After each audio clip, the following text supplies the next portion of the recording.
il governatore Cappellacci chiede alla SOSE di fare uno studio economico sulla Sardegna.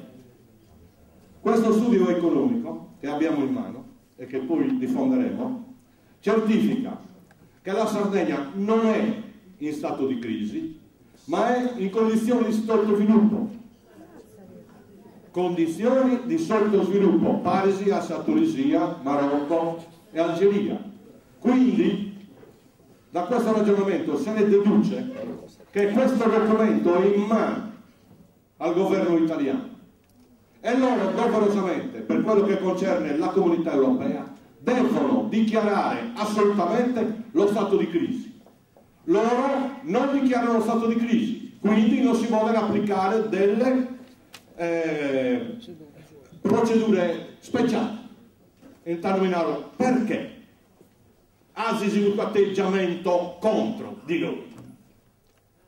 Vi racconto un aneddoto rapidamente. Negli ultimi incontri che noi abbiamo fatto per la battaglia contro Equitalia, a fine di questi incontri, bluff ovviamente, due deputati si accostano a noi e non erano. Ma allora dice, voi sardi non avete capito niente, però cosa c'è da capire? Dobbiamo ridurvi nella povertà più estrema, perché compreremo le migliori aziende al minor prezzo possibile, e molti di noi sanno cosa vuol dire. Ma non solo, tutto quello che noi vi proporremo sarete obbligati ad accettarlo, perché sarete ridotti alla fame. Questa è una tecnica applicata in Latino America, questa è una tecnica applicata in Nord Africa e questa è una tecnica che stiamo applicando in Sardegna.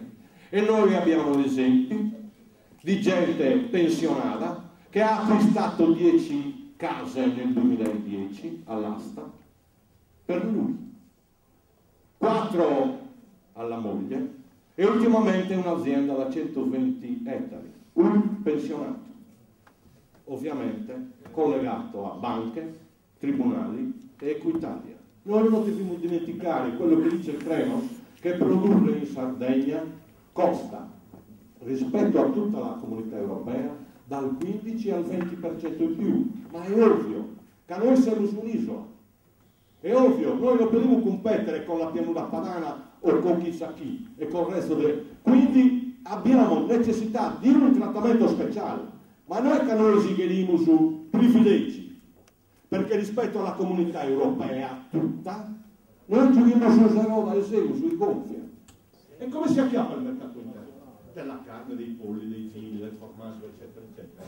Defiscalizzato, con due rubriche della vita. I prodotti che nascono in Sardegna, perché noi non vogliamo ledere la libera concorrenza con la comunità europea, no, prima pubblicitaria, niente. Al mercato interno avere una rete che tutte le merci, i prodotti che nascono in Sardegna vengono allevati o coltivati e consumati in Sardegna, non pagano l'assa. Anche ma è un privilegio? No, è un privilegio. Stiamo semplicemente eliminando quel gap di gestione negativo. Immaginate cosa sul 20% il manco del sul gasolio, delle gomme, eccetera, eccetera, che devono lavorare in condizioni di sottosviluppo. Come certificano loro? Non è che siamo noi impazziti, stiamo dicendo che siamo in sottosviluppo. Sono numerosi, ufficiali, nascosti nelle cassaforti della regione e lo Stato italiano hanno detto no. Io credo che oggi sia una giornata molto, ma molto importante. Siamo arrivati a un bivio. O soccombere e sottometterci, oppure continuare in questa lotta. Una lotta che ha dato dimostrazione di grande serietà, di grande serenità.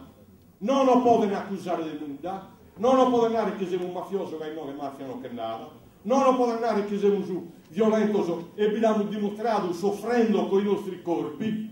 Le abbiamo tentate tutte, petizioni, frimasa, manifestazioni, digiuno, e voi siete l'esempio di come si guadagnati una battaglia. Un esempio che hanno dato un puro in altra parte d'Italia, senza mortificarci noi, perché noi siamo sempre esempio. No, noi siamo un'avanguardia di pensiero e di lotta. La Tirrenia, alcuni che mi hanno preceduto hanno parlato di energia. La Tirrenia costa 380 milioni. Oggi le energie rinnovabili, che potrebbero essere per noi il nostro futuro, perché c'è un flusso enorme di denari che si sta spostando dalle fonti petrolifere alle energie alternative. Ma chi è che ha intercettato questo fiume di denaro? Gli amici dei nostri politici, multinazionali di ogni maniera, dove regolarmente arrivano i timbri, le autorizzazioni. Ma se uno di noi pretende di rimettere i tetti solari e incassare 30, 40, 50 miliardi di euro all'anno, ti lo bocciano. Ma i loro amici hanno dato tutte le concessioni, e per capire e ingranare queste concessioni noi siamo favorevoli all'energia alternativa, assolutamente. È una grande fonte di sviluppo. Stiamo rientrando da poco dalla Germania, stiamo creando decine e decine di migliaia di posti di lavoro sulle energie alternative, e sono illuminati in Germania. Figuratevi in questa cosa le diamo sui mannoni. Questo flusso costa a noi 1 miliardo. Ogni anno, quelle pale che vedete, un suo pannello solare, si creano in Italia 1 miliardo. Sardegna costa da 370 milioni. Quanto acqua non possiamo comprare all'anno?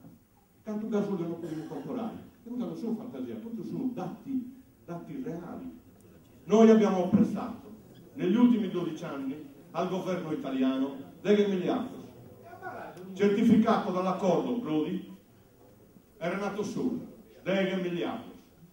Noi ti prestiamo 10 miliardi, ne piombano in 9 con tutta la loro violenza, loro sì che sono violenti, con i carri armati di Equitalia e dell'Agenzia delle Entrate, e pretendere altre robato miliardi.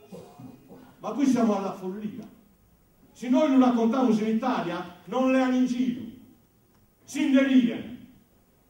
Da grande il mondo, ti presto 10 miliardi, se poi mi ne pretende se questa vittoria buttata te lo battono. Ma tu sei un maleducato. Tu sei un arrogante. Quindi pretendiamo un tavolo di trattative tra la Sardegna e il governo italiano, dove si chiariscano di queste cose. Prima, la dichiarazione dello stato di crisi. E questo lo devono pretendere, che essi sono totalmente illegali rispetto alla comunità europea.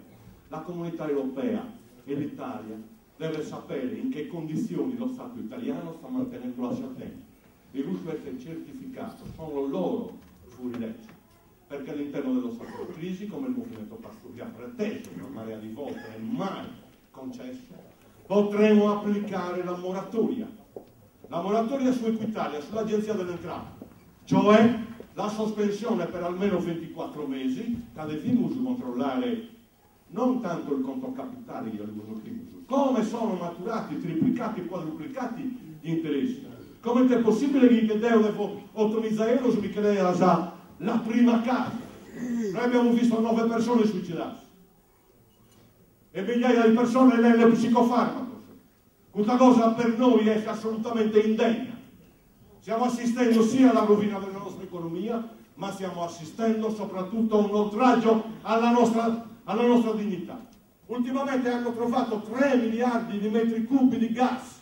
E beh, i tefani dei nostri governanti lo regalano sul tuo poveraccio dei fratelli Moratti. E andavano sulla recessione a passare una bella casa. E la politica non sta in queste condizioni, perché la classe politica attuale non ci rappresenta, ma sono la cinghia di trasmissione del saccheggio. Noi abbiamo il dovere assoluto di difendere noi in prima persona, i nostri figli. E mio padre aveva bisogno di un atto interno. Mio padre, mio nonno, 3 generazioni di grande dignità, mi interrogano e mi narrano, ma è vero che possessi bene di suoi, che possessi bene sui soldi. È ovvio, siamo alla fame, quando ti proponere 1.000 euro con un palo eolico, 4 metri quadro di Senato, lui deve accettare, in base al regolamento che hanno fatto i 2 parlamentari della PDL, che dovremmo alla fame, e noi sì, lo danno. A chi benizza su destra, basta che non sei vale. Quindi credo che è iniziato il momento di non dare questi dispiaceri ai nostri, e di riprenderci, torna la nostra dignità